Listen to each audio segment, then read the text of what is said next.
Assalamualaikum warahmatullahi ta'ala wabarakatuh.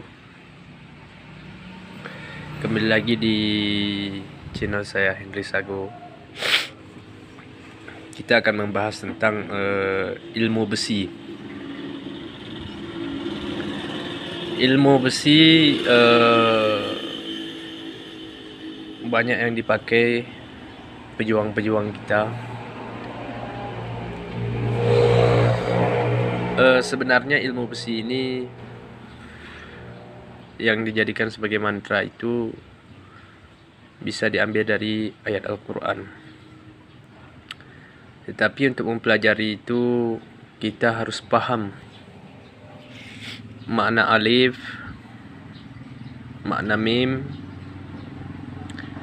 Biasa itu orang-orang yang ahli dalam ilmu tarekat, pecahan Al-Fatihah, pecahan La ilaha illallah, pecahan Al-Ikhlas, ya. Dan besi ini mempunyai sejarah. Di masa rembaga diciptakan Allah.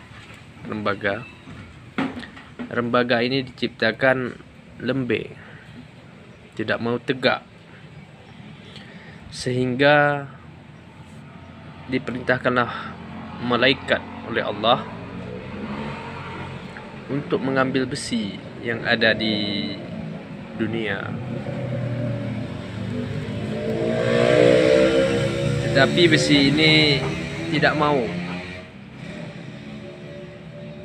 Besi ini tangguh, kuat, tidak mau.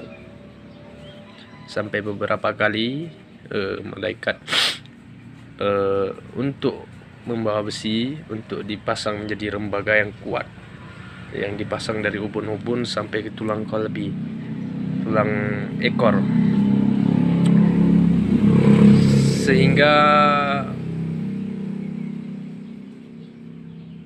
Allah menyampaikan kepada malaikat, bacakan ini wahai malaikat kepada besi itu, sehingga yang besi yang marah tadi menjulak ke atas, membara-bara dengan tegaknya dan kuatnya.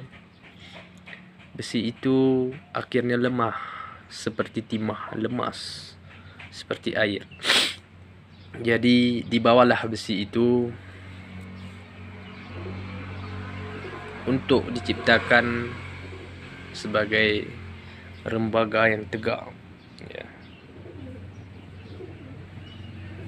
Ternyata besi itu lebih, ya, di tulang ekor, maka diputuskan dibuang ke laut. Setelah itu diputuskan